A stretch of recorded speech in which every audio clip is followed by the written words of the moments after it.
Assalamualaikum warahmatullahi wabarakatuh. Bertemu lagi dengan saya, Pak Arif. Hari ini kita akan belajar lagi, masuk ke materi berikutnya. Yuk, disiapkan alat tulisnya. Kita akan mempelajari tentang contoh teks anekdot. Sudah siap, teman-teman? Yuk, kita akan mulai. Sebelum masuk ke contoh teks anekdot, masih ingat gak kita tentang materi teks anekdot? Ada pengertian. Silakan diingat-ingat pengertiannya apa? Pengertiannya adalah teks yang berisi cerita lucu atau cerita humor yang isinya tentang mengkritik atau sindiran. Kemudian strukturnya ada 5: abstraksi, orientasi, krisis, reaksi, dan koda.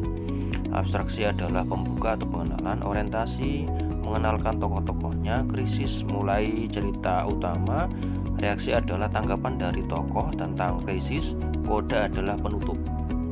Kita akan masuk yuk, berikut kita masuk contohnya langsung. Contoh dari teks anekdot dengan judul Dilarang Merokok. Yang pertama, Lina merupakan wanita kecil yang berada dalam satu keluarga. Pada suatu hari, Lina memandang bapaknya lagi merokok di depan rumahnya. Jadi Lina ini sedang melihat bapaknya sedang merokok di depannya.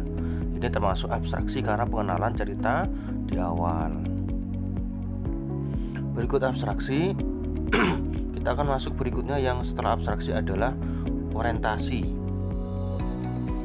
Ini setelah pengenalan, berikutnya adalah orientasi itu mengenalkan tokoh-tokohnya atau sudah mulai masuk cerita.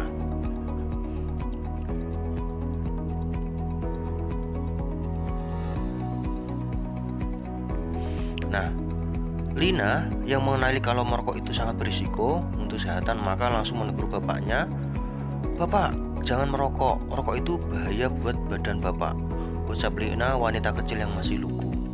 Jadi cerita mulai diawali dengan Lina menegur bapaknya saat merokok. Dia diperingatkan bahwa merokok itu sangat berisiko untuk kesehatan.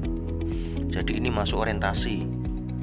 Kalau yang pertama tadi mulai abstraksi, pengenalan cerita di awal, tapi kalau orientasi ini sudah masuk di cerita di utama yang pengenalan tentang ceritanya, yaitu menegur ketika bapaknya merokok, karena intinya adalah dilarang merokok. Nah, kemudian setelah orientasi kita masuk ke yang utama, yaitu krisis. Bapaknya juga merasa malu lantaran anaknya yang sangat pintar. Bapak Lina juga cuma tersenyum sambil mengusap rambut gadis kecilnya.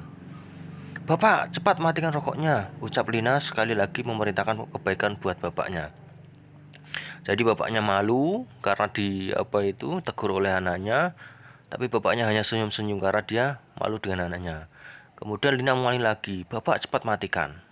Nah, kemudian setelah krisis yang utama, berikutnya adalah reaksi, tanggapan dari tokoh di cerita. Demi mencari jawaban yang pas, bapaknya juga berkata, "Nak, kamu benar sekali. Ini Bapak lagi memusnahkan rokok dengan membakarnya satu persatu.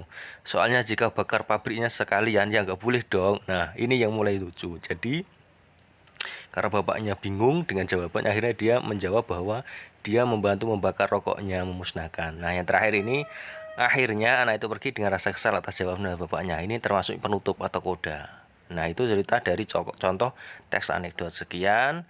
Terima kasih. Wassalamualaikum warahmatullahi wabarakatuh.